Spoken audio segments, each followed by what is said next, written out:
àmà tuntun ti gbé mi dé o 2025 no gree for anybody ọba mi tuntun ti kó sí gao ọba mi tuntun ti ṣe ohun tuntun wọ́n tuntun ti ṣe kí ni wọ́n tún ti gbọ́ba mi síta ọ̀rọ̀ gbogbo ni kò kí ṣe lórí alábàáwọn àwọn ọba ilẹ̀ káàárọ̀ oòjíire wọ́n lọ́ba yín àwọn bàbá yín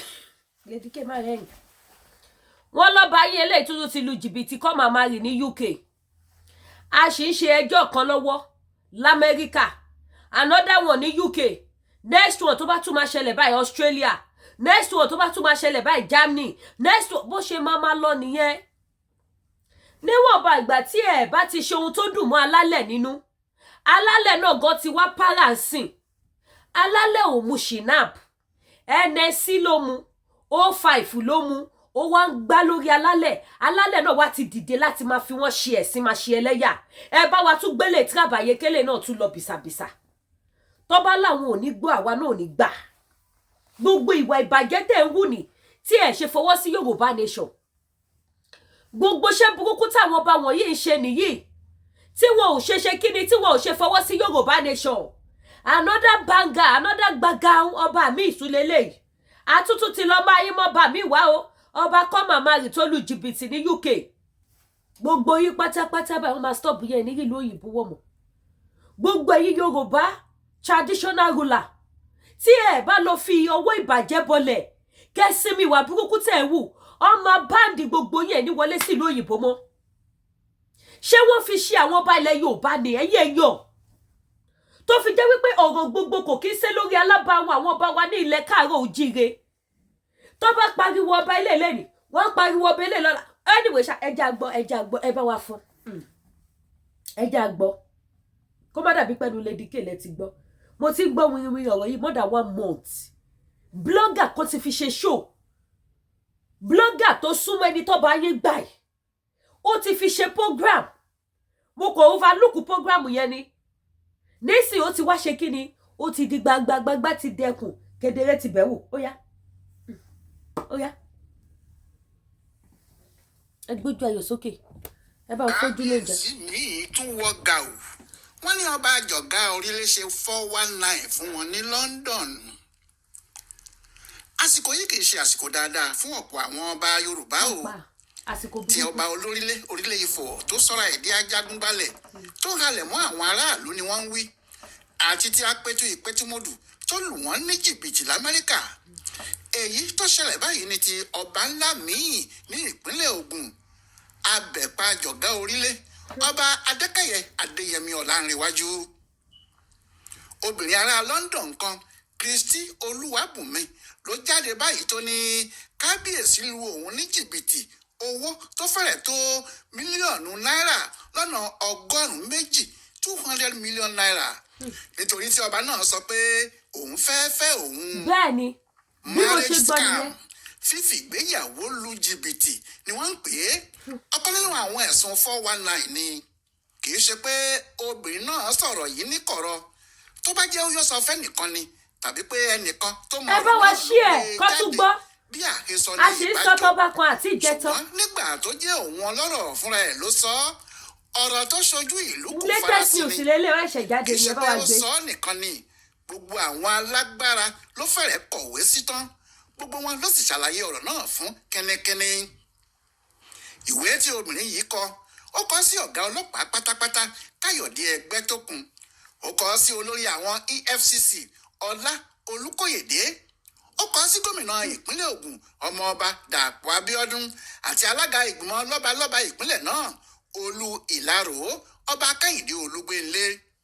àwọn míì tí obìnrin yìí tún kọ lẹ́tà sí ni gómìnà ìpínlẹ̀ Ọ̀ṣun Nurudeen Adémọ́lá Adélékè àti gómìnà ìpínlẹ̀ Ondo Lucky Olúmísàn Ayédàtiwa. nǹkan kan náà ló kọ sínú lẹ́tà tó kọ sí wọn ọ̀rọ̀ rẹ̀ kò sì yàtọ̀. ohun tó kọ síbẹ̀ ni pé kábíyèsí lu òun ní jìbìtì owó ńlá nítorí pé ọba náà sọ pé òun fẹ́ òun. Bùnmi Kristi gẹ́gẹ́ bí àwọn ọ̀rẹ́ ẹ̀ ti ṣe máa ń pè é ní òun kò lọ́kọ nítorí òun pẹ̀lú ọkọ òun ti ní èdè àìyedè bó tilẹ̀ jẹ́ pé àwọn kò tí ì jáwèé fúnra àwọn ní kóòtù.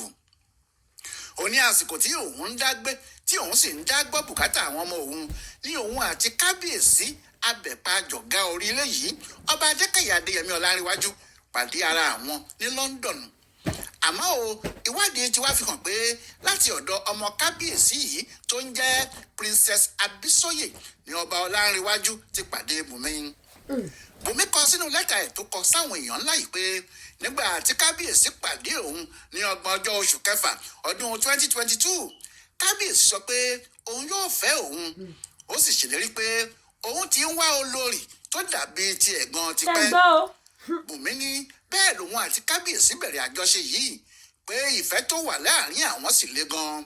Ó ní bẹ́ẹ̀ ni òun kò mọ̀ pé níṣe ni kábíyèsí yìí ń tan òun láti gba owó ọwọ́ òun. Ó ní níbi tí ìfẹ́ àwọn le dé kábíyèsí lọ sílé ẹjọ́ ó sì ní òun ti jáwé ìkọ̀sílẹ̀ fún òun àti ọkọ òun ó sì mú ìwé náà wá pé ìwé náà ti fi hàn pé òun kò lọ́kọ mọ́ o. Bùnmi ní lẹ́yìn náà ni kábíyèsí mú òun lọ sí kóòtù tó sì ṣègbéyàwó kóòtù fóun. Ó ní èyí tó burú ni pé òun kò mọ̀ pé gbogbo ohun tí kábíyèsí ń ṣe yìí òun nìkan kọ́ ló kọ́kọ́ máa ṣe irú ẹ̀ fún un. ó kéré tán ó ti ṣe fún obìnrin márùn-ún ọ̀tọ̀ọ̀tọ̀ pàápàá àwọn obìnrin tí wọ́n bá lówó. Ó ní iná ti jó òun tán kí òun tó mọ̀ pé gbogbo ọ̀rọ̀ tí kábíyèsí jọ̀gá orílẹ̀ yìí ń sọ bàbá ńlá fọwọ́ àná ìní. Ó ní àmọ́ nígbà tí iná fẹ́ àwọn ń jó kábíyèsí gba àwọn owó kan lọ́wọ́ òun owó ńláńlá ni. Ó ní owó tí òun transfer sínú àkáǹtì ọba yìí èyí tí ẹ̀ rí bí òun ṣe transfer àwọn wà lọ́wọ́ òun jẹ́ mílíọ̀nù 53 53 million naira. Ó ní lẹ́yìn náà owó bébà ìyẹn káàṣì tí ọba náà gbà lọ́wọ́ òun jẹ́ mílíọ̀nù 12 12 million naira. Ó ní àwọn fóònù olówó ńlá tí ọba jọ̀gá orílẹ̀ gbà lọ́wọ́ òun jẹ́ mílíọ̀nù 11 dín díẹ̀ ìyẹn 10.8 million naira. Bẹ́ẹ̀ ló sì gba ọ̀pọ̀lọpọ̀ góòlù òun èyí tí àpapọ̀ owó wọn jẹ́ 120 mílíọ̀nù 120 million naira. Bí obìnrin Bùnmi yìí ṣe kọ sínú ìwé tó kọ yìí nìyẹn o. Ó ní gbogbo ìgbà náà nítorí pé òun rò pé ọkọ òun ní kábíyèsí kò sí iye tó béèrè tí òun kò ní kó sílẹ̀ fún un àti pé bó ti máa ń gba owó náà lọ́wọ́ òun ni pé yóò ní òun fẹ́ bá òun fi tún bísínẹ́sì òun ṣe tàbí kó sọ pé òun pàápàá sáré nílò owó kan ni. Àti pé nígbà tó ti jẹ́ ìgbéyàwó kóòtù làwọn ṣe òun ti fi ọkàn balẹ̀ pé kò séwu lẹ́gbẹ̀rin ẹ̀kọ́. Kristi Bùnmi ní òun tó wá jẹ́ kí òun mọ̀ pé kábíyèsí tọ òun pa ni nígbà tí ọba náà ní kí òun ká lọ sí ibì kan ní ìpínlẹ̀ Èkìtì níbi tí wọn yóò ti ṣoògùn owó ńlá fóun. Ó ní ọba Ọlárẹ̀wájú sọ fóun pé tí òun bá fi lè ṣe oògùn owó náà tí ojú òun kan fọ́ tàbí tí ẹsẹ̀ òun kan gé bóyá ni wọn yóò rí irú olówó bíi tòun ní Nàìjíríà àti lókè òkun nítorí owó náà yóò yàrá ni. Obìnrin yìí wá ní nígbà náà lòun mọ̀ pé kábíyèsí ti gbá òun torí òun mọ̀ pé kò sí oògùn owó kan tí yóò gba ojú kan tàbí ẹsẹ̀ kan lọ́wọ́ èèyàn àfi jìbìtì nìkan. Obìnrin yìí ní ìgbà náà ni ojú òun tó là tí òun sì bẹ̀rẹ̀ sí béèrè ọ̀rọ̀ kiri kí òun tó wá mọ̀ pé nílùú òyìnbó àwọn níbẹ̀ kábíyèsí ti gbá àwọn 3 tí àwọn mọ̀ àti àwọn míì tó sì jẹ́ ọgbọ́n kan náà tó fi ń gba owó lọ́wọ́ wọn nìyẹn. Ó ní kábíyèsí kì í bá ẹni tí kò bá lọ́wọ́ ṣerú ẹ̀. Àwọn obìnrin tí wọ́n bá ní wàhálà ọkọ tí wọ́n ń dá gbé tí wọ́n sì lówó lọ́wọ́ kábíyèsí náà lẹ́wọ̀ lójú screen yẹn o. obìnrin ní gbogbo owó òun góòlù òun àti fóònù tí ọba Ọlárẹ̀wájú gbà lọ́wọ́ òun ló ń lò fúnra ẹ̀ tó fi ń gbafẹ́ kiri. Ó ní nígbà tí òun rí i pé ọba náà gbá òun tí òun sì ń béèrè àwọn nǹkan òun níṣe ni abẹ̀pàjọ̀gá orílẹ̀ bẹ̀rẹ̀ sí lérí tó ní òun mọ̀ọ̀yàn débi tí wọ́n mọ̀ọ̀yàn dé ní Nàìjíríà àti pé tí òun bá pariwo kan tí àwọn olóyìn bá sì kọ ìkọkúkọ kan nípa òun yóò parẹ́ ni. Bẹ́ẹ̀ nítòdodo ọba Adékẹ̀yẹ Adéyẹmí Ọlárẹ̀wájú abẹ̀pàjọ̀gá orílẹ̀ kì í ṣe èèyàn kékeré rárá bí ìjà bá wà níbẹ̀ ní ká sọ. Ní ọdún tó kọjá lọ́hùn-ún ìyẹn nígbà tí ọba náà ṣe ọjọ́ ìbí ọmọ ọdún 75 65 àwọn eléré ńlá méjì ló dá kalẹ̀. Àwọn eléré tí ọmọ tálákà kan kò gbọdọ̀ pè sóde bí Sànní Adé ọba akọrin fúnra ẹ̀ ti ń lu ìlù lẹ́gbẹ̀ẹ́ kan bẹ́ẹ̀ ni Wàsíù Àyìndé K1 the ultimate ń lùlù lẹ́gbẹ̀ẹ́ kejì.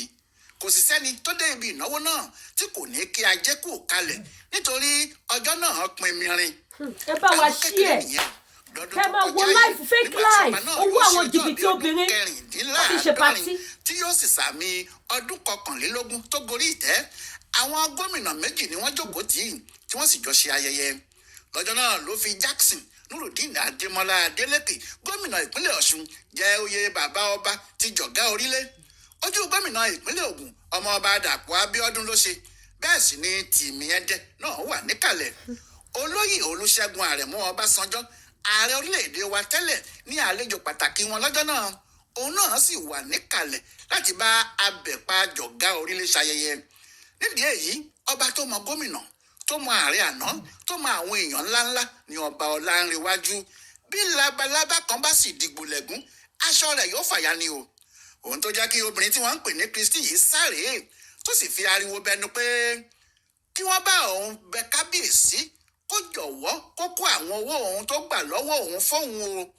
kó sì yéé fi ikú àti àrùn halẹ̀ mọ́ òun. Ó ní kí gbogbo ayé wá gbọ́ ohun tó ń ṣe òun o, kí wọ́n má lọ pa òun dànù. Ṣùgbọ́n ìwádìí fi hàn pé obìnrin yìí fúnra ẹ̀ kì í ṣe ẹni tí wọn kò mọ̀ láàfin. Àwọn tí wọ́n mọ̀ sọ pé nígbà kan wà tó fi àwọn ọmọ àti ọkọ sílẹ̀ ní London tó sì sá wá sọ́dọ̀ abẹ̀pá jọ̀gá orílẹ̀ yìí tó sì ń ṣe olórí láàfin. ṣé ẹ gbọ́ ṣé. Nígbà náà làwọn èèyàn ti ń sọ pé àfàìmọ̀ kí kábíyèsí má wọ gàù nítorí òfin ìlú òyìnbó ní kóòtù tí wọ́n mú obìnrin yìí lọ kó fààyè gba ìgbéyàwó méjì fún ọkùnrin. Ojú kan làdá ní bẹ́ẹ̀ nìkan bá ti fẹ́ ìyàwó kan tẹ́lẹ̀ tó tún lọ fẹ́ kejì ní London wọn yóò sì ń dé galagala ni. Àfàìmọ̀ kó má sì ṣe jẹ́ pé níbi tí Bùnmi ti ń dúró de kábíyèsí rèé pé tí ọba náà bá wọ London lójijì kó má di pé wọn yóò fọ̀rọ̀ ẹ̀ tó ìjọba ibẹ̀ létí. Ẹ̀ṣẹ̀ burúkú sì ni ẹ̀ṣẹ̀ náà lọ́dọ̀ wọn lọ́hùn-ún. Bígámì ni wọ́n ń pè é. Ọkùnrin tó bá fẹ́ ìyàwó méjì ẹ̀wọ̀n ló ń lọ. Àwọn tí wọ́n mọ Bùnmi àti kábíyèsí pàápàá sọ pé nígbà tí iná ọ̀fẹ́ yìí ń jó kábíyèsí kì í wọ́n lọ́dọ̀ Bùnmi. Bùnmi pàápàá sì ti sọ ara ẹ̀ di ọ̀ríjínà olórí. Àwọn ọ̀rẹ́ ẹ̀ pàápàá ń pè ní olórí no rival nítorí gbogbo ohun tó ní ló fi fún kábíyèsí tó sì tún fẹ́ ṣe fọ́rífọ́rí fún ọkọ ẹ̀ tó fi sílẹ̀ nígbà yẹn. Níbi tí ọ̀rọ̀ náà mú un lára dé àwọn tí wọ́n mọ̀ ọ́ yìí sọ pé odidi ilé ẹ̀ kan ló gbé tà ní London. Níṣẹ́ ló gbé ta 2,410 owó pọ́ùn £410,000 ló gbé ilé náà tà. Ariwo tó ń pa nígbà náà ni pé ọkọ òun fẹ́ tún ààfin ẹ̀ ṣe. Bẹ́ẹ̀ ni mo gbọ́ sọ̀rọ̀ yẹn gbà yẹn mi ò kọ kí sọ̀rọ̀ àwọn ni. sì kọ́ ilé ìtajà ńlá níbi tí òun olórí no rival yóò ti máa ta ọjà ńláńlá pàápàá èyí tí òun bá kó wọlé láti ìlú òyìnbó. Àmọ́ ọ̀rọ̀ náà kò yàtọ̀ sí ti ẹni tó gbọ́ kúkú òjò tó da omi inú agbádá nu. Òjò ló kọ̀ tí kò rọ̀ mọ́ yìí o. Ó kú ohun tí olórí òfegè náà yóò máa mu. Ohun tó já kí obìnrin yìí máa pariwo rẹ̀ nítorí ohun tó ń sọ fáwọn èèyàn ni pé kábíyèsí ti sọ òun di ẹdun arinlẹ̀ o. Ó ti gba ẹrù lórí òun o. Gbogbo owó òun àti owó tí òun fi ń tajà ni àti èyí tí òun fi ń tọ́ àwọn ọmọ òun ó ti wà lọ́wọ́ ọba náà o. Kàkà kó sì kówó òun fóun ó lóun yóò rẹ́yìn òun ni. Bó ti jẹ́ pé ọ̀rọ̀ náà ti jáde sí gbangba. Kábíyèsí ọba Adékẹ́yẹ Ọlánrewájú kò tí ì sọ̀rọ̀. Bóyá kábíyèsí kò mọ̀ pé obìnrin náà yóò kó òun jáde bí ọmọ ọjọ́ mẹ́jọ. Ẹ bá wa ṣe kí gbogbo ìlú mọ̀ pé kábíyèsí wọn náà ti ṣe kí ni wọ́n ti yin báńgà. Kò sí kí kábíyèsí má rojọ́ ibi tí yóò ti rojọ́ náà lẹ́nìkan kò tí ì lè sọ. Àfi kí kábíyèsí sì wà nílé fúngbà díẹ̀ nítorí tó bá jẹ́ òótọ́ ni gbogbo ẹjọ́ tí ọmọbìnrin yìí rò tí kábíyèsí bá dé London lọ́wọ́ yìí tí wọ́n bá gbá bàbá mú fún bígámì bí ẹni tó fẹ́ sí ara ẹ̀rìn wọ́gà òní. Agbẹ́jọ́ ẹnìkan dá àgbà òṣìkà ó dìgbà tí kábíyèsí abẹ̀pá jọ̀gá orílẹ̀ bá fẹnu ara ẹ̀ sọ̀rọ̀ nígbà náà ni gbogbo ayé yóò mọ ohun tó ń lọ gan-an. Yẹmí Ògúnjọbí ló wá di ọ̀rọ̀ náà fún bùdó àgbáyé fún àṣà àtiṣe yóò. Mo kí gbogbo ẹ̀yin ìyá ẹ̀yin bàbá mi káàkiri gbogbo àgbáyé gbogbo ibi tẹ́ bá ti lórí ọ̀fẹ́ àti àǹfààní láti máa wò mí. Èmi ọmọ yín náà ní Lady K Ìfẹ́olúwa Ṣòdí baby of Yorùbá nation. Ṣẹ́rí news tẹ́ gbọ́ yìí. Mo ti gbọ́ news more than one month. Mo kọ̀ ignore ni. Ó dà ipá sì kò ti wá tó báyìí sí ti máa gbẹnu sí mic. Ìkan nínú àwọn blogger lórí Facebook tó lẹ́nu dáadáa tó ní fò tó lè nǹkan náà òun ló fi ọ̀rẹ́ ṣe program because àti pàṣẹ according to bí wọ́n ṣe sọ o màá dẹ̀ gbé ṣó yẹn wá ṣó tí ọmọbìnrin yẹn ṣe tí ìyá yẹn ṣe UK làwọn náà wà tí wọ́n fi sọ̀rọ̀ wípé àwọn sọ fún gbogbo ẹ̀yin tẹ́ ló ń fi ọba pàápàá ẹ̀yin tẹ́ ń fi ọba láti àkàtà wọn pé ẹ wà very careful pẹ̀lú àwọn bàbá yẹn pẹ̀lú ogun tó máa ń rìn tó fi ń gbà yín. She was even saying it lórí live show wípé I'm happy for you wípé o ò tí ì ta lé mo rò bí gbogbo gbà yẹn àwọn ò tí mo pẹ́ ní ti ta lé pé because ìgbà tó sọ fáwọn wípé kábíyèsí ni kò ta ilé kí ni kábíyèsí lọ sí London according to bó ṣe narrate story yẹn ó wà lórí social media máa gbé wá máa wá analyze ẹ lórí live show kẹ́ bá wa share because I don't get it why Yorùbá king why ṣé tá bá ṣe wá sọ pé 2025 fún ma lágbára because dáàdì mi kọ́kọ́ sí comment section program kan fún mi wọ́n ní Lady K wọ́n náà ti sọ pé 2025 fún ma lẹ́tìkẹ́ gan so dẹ̀ ti bẹ̀rẹ̀ nìyẹn so tá bá tẹ̀ wá sọ bẹ́ẹ̀ ṣó wáyé kó wá jẹ́ pé ẹ̀yin ọba wa lẹ máa forí kó ṣó yẹ kó jẹ́ ẹ̀yin bàbá wa lẹ máa ṣẹ̀ sí ṣẹlẹ́yà ọmọbìnrin yẹn wá sọ lórí live show ọjọ́ yẹn wípé òun bẹ́ẹ̀ yọ wípé ò tí ta lé I watch the show I watch it mi ò kàn wò tán ni ó ní because ìgbà tó sọ fóun wípé kábíyèsí wá sí UK kábíyèsí rí ilé wọn rí àwọn property tọmọbìnrin yẹn ní kábíyèsí bẹ̀rẹ̀ sí narrate story lóríṣiríṣi fún àwọn fẹ́ ṣe business kan owó báyìí láwọn need táwọn bá lè invest owó yẹn sórí business yẹn nǹkan tó máa bí fáwọn nìyí and this woman ó fi jẹ́yàn kan tó jẹ́ wípé ó fẹ́ kí wọ́n rí wípé lẹ́yìn tó wù kọkọ̀ wù sílẹ̀ ibi ńlá lòun ti lọ ṣe kíni lòun ti lọ mú títòun òun ò yẹ kọ́ nínú àpẹẹrẹ kékeré mọ́ inú àgbọ̀n ńlá lòun ti lọ mú that was the woman plan ẹ̀yin obìnrin tó máa ń rìn náà ṣé wọ́n fi ṣe yín ni ṣé dandan ni ẹ máa tọdún táwọn ọba kan ti lé Lady K ni more than 10 years I don't just know why orí ògbàdé orí ògbóyè lọ́rọ̀ tèmi mi ò tí máa ṣiṣẹ́ lórí social media tí àwọn ọba ti yẹnu kọ mi ò tí máa ṣiṣẹ́ social media táwọn ọba ti come across mi pa wọn fẹ́ mi kódà mi ò tiẹ̀ tuntun tí ní nǹkan kan let me put it that way torí mi ò tí ní nǹkan kan up to now ojú Ọlọ́run ni mo ń wò but why gbogbo ẹ̀yin màmá máa ẹ lọ jìyà ṣiṣẹ́ nílùú òyìnbó ẹ máa jẹ́ káwọn ọba kọ̀ọ̀kan máa wá fi tòmárì kọ́ máa fi bá titi yín jẹ́ blogger yìí ní láti máa sọ wípé òun sọ fún woman má tráyẹ má ta lé ẹ má kówó kankan fún kábíyèsí and the blogger was even saying it pé mo bá yín yọ̀ pé ẹ̀ tí ta lé yẹ tí ẹ fi wá rí gbogbo àṣírí kábíyèsí báyìí blogger tó gbajúmọ̀ ló ṣe programu yẹn UK ló wà tó bá ṣe sọ̀rọ̀ àwọn ìyá blogger lórí Facebook she's one of them wọn lè ní tiẹ̀ bá wo ni òun ló sọ̀rọ̀ yẹn pé òun ti kí gbogbo ẹ̀yin obìnrin tẹ́yìn ti paṣẹ owó gan lọ máa fẹ́ ọkọ ní Nàìjíríà lọ máa fẹ́ òun ọba nítorí òun yóò sì máa wọn bá ẹ wà careful ẹ fi sórí òṣè ọgbọ́n ló gbà bọ́sẹ̀ ẹ̀yẹ yẹn ní gbọ́ ṣé yín títẹ̀ yín yáyẹ àbọ̀ wá bá niyín Ọlọ́run ní jẹ́ ká rí ṣòro ààrẹ ní báwọn jì ságbá mi fẹ́ but ẹ̀yin kábíyèsí wa why tó jẹ́ wípé ẹ̀yin lẹ́ ń fi ojú ọlá gbolẹ̀ ẹ̀yin lẹ́ ń hùwà ìkà fún àwọn obìnrin why tẹ́ ń ṣiṣẹ́ ibi nínú ayé àwọn obìnrin ní ilẹ̀ Yorùbá why tẹ́ ń dójú ti àpèrè kábíyèsí ẹ máa lọ ṣẹ̀wọ̀n ní UK tó bá ti lè jẹ́ pé gbogbo story yìí ó mú yes tẹ́ bá gbọ́ bàbá ìtúrédèrèdè lórúkọ Jésù bàbá ẹ máa lọ sí UK kẹ́ tó dé kọ́ yọba tuntun ẹ máa lọ fake life ẹ máa gbowó lọ́wọ́ àwọn èèyàn bẹ́ẹ̀ lùjọba lóyìnbó ní jìbìtì ẹ lu obìnrin ní jìbìtì a ṣe ń sọ̀rọ̀ bá ti ìpẹ́tùmọ̀dù àti kúrò lórí ẹ̀ mọ́mọ́ èèyàn tó ti pè mí lórí ọ̀rọ̀ bá ìpẹ́tùmọ̀dù àwọn ọmọ ìpẹ́tùmọ̀dù wọ́n ti fẹ́ kú sí Lady K wọ́n ti fẹ́ kú sí mi lọ́rùn mi ò mọ pọ́blẹ́mù yín gbogbo ayé máa ṣe ṣó fáwọn ọba yín ẹ nírí títí wọ́n sọ àti Yíbò àtàwùsá gbogbo wọn ni wọ́n ṣe lọ sórí TikTok ẹ lọ sórí gbogbo íńtánẹ́ẹ̀tì sórí ọba ìpẹ́tùmọ̀dù wà bẹ́ẹ̀ mi ò mọ wáyé tó wá jẹ́ pé bóyá torí mo dẹ̀ ń ṣe Yorùbá nation àwọn ọmọ Yorùbá nation tó wà ní ìpẹ́tù ó ká wọn lára pé Lady K dá sí èmi ni wọn jẹ́ kí n sinmi ṣé ohun tó bá yín ṣe dání ṣé kábíyèsí ti dé dìsí ṣebí mi challenge ọmọ kábíyèsí lórí live show mi nígbà tó wá attack mi lórí live show mo ní sọ fún kábíyèsí kó ṣe fídíò kó send ẹ̀ sí mi ká mọ̀ pé yes wọ́n free ká promote ẹ̀ wọ́n rí fídíò ṣe up to this movement ó ti lé ní 1 week ó fi wọ́n wípé yes ni ẹ̀yìn yẹn a lot of people ti fún mi ní information nípa kábíyèsí bó ṣe ń lọ l'Amẹ́ríkà yẹn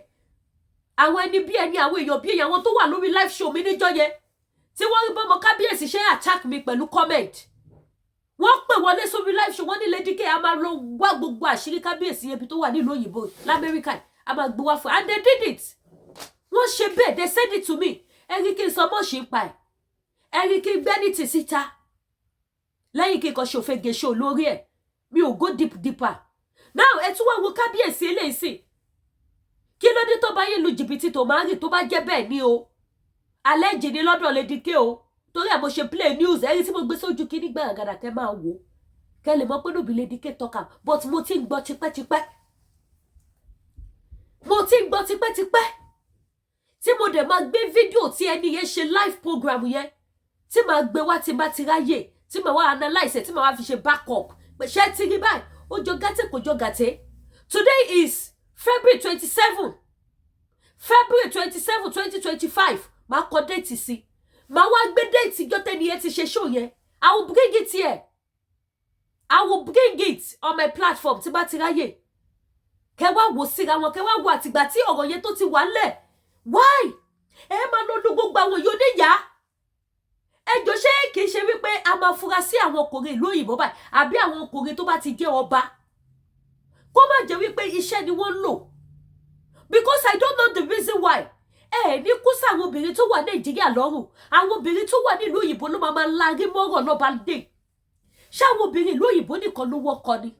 àwọn obìnrin kò lu Nàìjíríà tó wọ́kọ̀ àwọn kábíyèsí wọ̀nyí wọn ò ní fẹ́ àwọn tìlú Nàìjíríà wọn ò ní fẹ́ àwọn akúṣẹ́ àwọn obìnrin tó máa gbà lọ́wọ́ wọn àwọn ẹni ẹlẹ́ni tó ń jìyà nílùú òyìnbó aago 5 nínú òtútù ẹlòmíà lọ ṣiṣẹ́ kí ẹ̀ òórùn gbẹ burúkú a máa fà símú a máa kó gbẹ pẹ́ṣẹ́ǹtì mi à ń gbá létí èèyàn kan pè mí níjọ́ kó ní Lady K olówó gba Yorùbá nation fún wa yẹ́yẹ́ sunkún ni mo ní kí ló dé mọ́mì tẹ́ ike ó ní Lady K pẹ́ṣẹ́ǹtì ṣẹ̀ṣẹ̀ gbá mi létí tán ni pẹ́ṣẹ́ǹtì tí ó gbádùn tí wọn ò dẹ̀ gbọ́dọ̀ ṣe anything fún wọ́n fẹ́ lóògùn fún kọ́ change fún ni o wọ́n fẹ́ lóògùn fún kọ́ change fún níbi tó ti ṣiṣẹ́ kí ẹ̀ ó là wọ́n ní ìfọ́tí olórobó ìfọ́tí tí yóò ní yóò lè sọ ojú tó ti jẹ̀fọ́ tí gbẹ̀yìn ìyá yẹn kí fóònù mọ́lẹ̀ Lady K lọ pé straight pé Lady K ojú òní tí ìyá àdúrà fẹ́ tọ́lé aládùúrà Ọlọ́run á gba Yorùbá nation fún wa mo fẹ́ lọlé mo ní mọ́mì kí ló dé wọ́n ní Lady K àwọn ṣẹ̀ṣẹ̀ jẹ̀fọ́ títọ́ ni mo ní fọ́tí kẹ̀ wọ́n ní lọ́wọ́ patient mélòó àwọn èèyàn bẹ́ẹ̀ mélòó tí wọn ò lè sọ síta wọ́n tún wá rí owó yẹn àwọn tó wà Nàìjíríà tó bá fún wọn wọ́n máa gbọ́ ṣé 10,000 ló yẹ kẹ́ni tó wà lóyìnbó kó send ṣé 20,000 ló yẹ kẹ́ni tó wà lóyìnbó send ẹni tó wà lóyìnbó ṣé mo tó là kọjá kó tó rówó kójọ ṣé mo tó fèsì pẹ̀lú bill ẹ̀yin ọba kan tún wá jókòó sí Nàìjíríà ẹ máa fi àwọn obìnrin lóyìnbó pawó ẹ máa lù wọ́n ní jìbìtì ẹ lù wọ́n jìbìtì owó ẹ lù wọ́n jìbìtì ara ẹ tún máa threat life wọn lé lórí ẹ jọ torí Ọlọ́run ẹ̀yin tẹ́ bá mọ màmá yìí ẹ bá mi share ẹ̀yin fans mi tẹ́ wà ní UK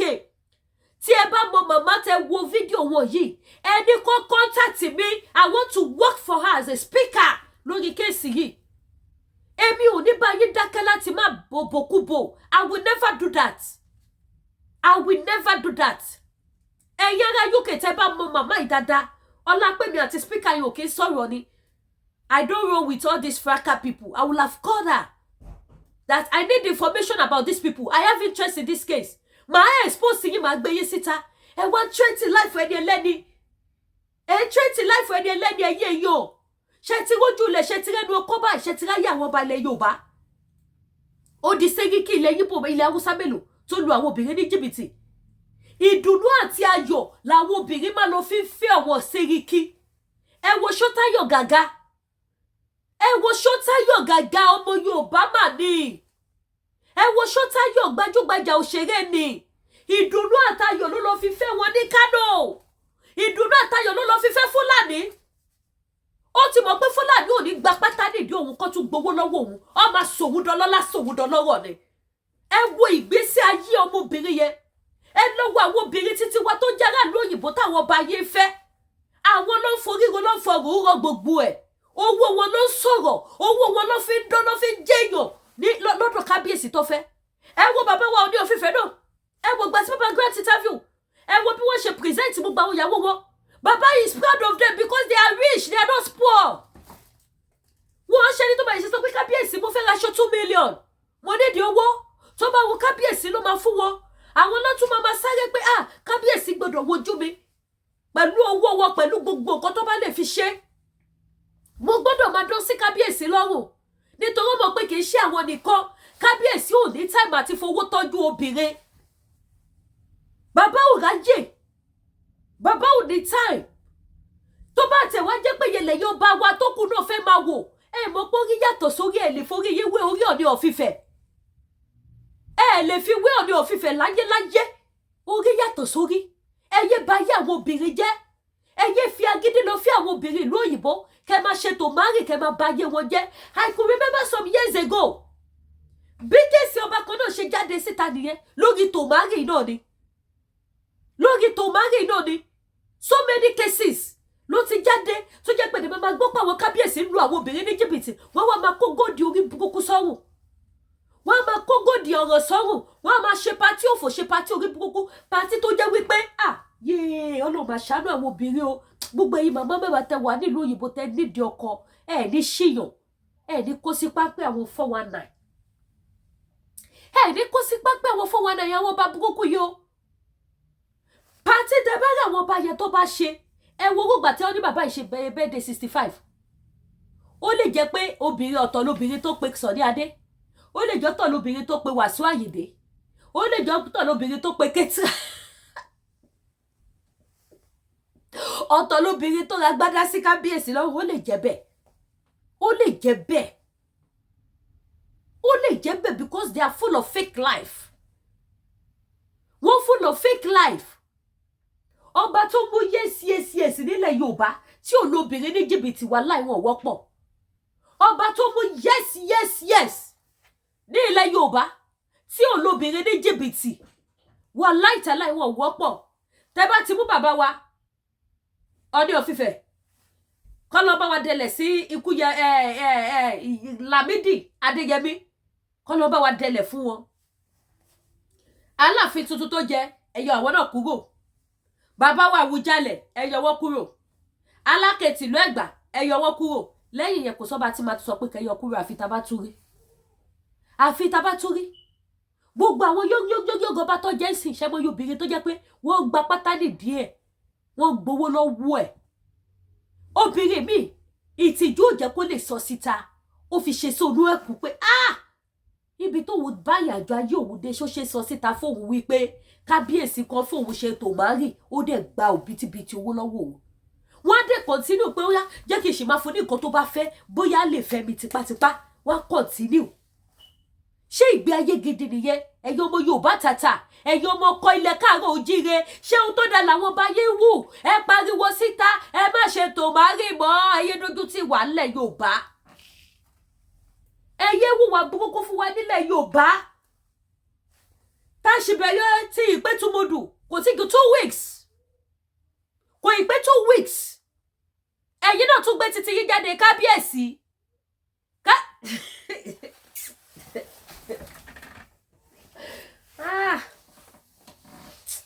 Oh my God, oh my God, oh my God, oh my God.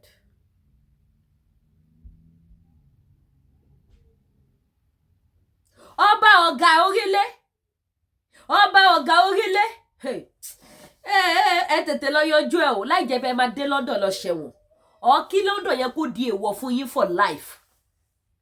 Tí ẹ bá wá wò bóyá máa ṣe ti London ẹ máa mú jẹ gbé, ẹ tún lọ kíní tó ń tì yín yẹn, tó ń tì yín yẹn fake life tẹ fẹ́ lò tó ń tì yín tẹ fi ṣe tòmárì pẹ̀lú àwọn obìnrin tó bá ti jẹ́ tòótọ́ ni gbogbo nǹkan tó ń sọ yìí, because mo ti gbọ́ láti 1 month. Tó bá ti jẹ́ tòótọ́ ni kíní yẹn máa tì yín débi tẹ́ ẹ̀ ti nílẹ̀ escape. Ó máa tì yín débi tẹ́ ẹ̀ ti ní escape. Tó bá wá jẹ́ pé irọ́ ló pamọ́ yín kábíyèsí, Lady K lórúkọ ti tèmi, Olúwakẹ́mi Ìfẹ́ Olúwa, mo fọlọ́dùmarè bẹ̀ yín, ẹ tètè bá wa ṣe fídíò ká tètè kanta ẹ̀ because ó ti ń bọ̀ báyìí o ẹ̀yin àgbàlẹ́sìn ni ó bọ̀ àwọ̀ láńdẹ́ẹ̀dẹ̀ so kábíyèsí mo bẹ̀ yín tó bá ti jẹ́ irọ́ lọ́pàá mọ́ yín ẹ tètè bá wa release fídíò bí mo ṣe sọ fún brọ́dà mi kọ́ nìyẹn mo forúkọ bò wọ́n láṣìírí tí wọ́n pè mí lórí ọ̀rọ̀ ọba ìpẹ́tùmọdù mo nígbà tọ́rọ̀ ọba ìpẹ́tùmọdù ti ń bẹ̀rẹ̀ láti ilẹ̀ kí ló dé tí kábíyèsí ò ṣe fídíò kọ́ ètè fi káta ọ̀rọ̀ yìí ìbá má débi tó dé wọn làwọn náà sọ bẹ́ẹ̀ fún wọn ẹ wá bá mi share ilé náà ẹ jẹ́ kó dé orílẹ̀ ọ̀dọ̀bọ̀ orílẹ̀ ẹ jẹ́ kó débẹ̀ bá mi sọ fún wọn pé a ní kó tètè ṣe fídíò má jẹ́ kó bàjẹ́ òfin Yorùbá land làwa dúró fún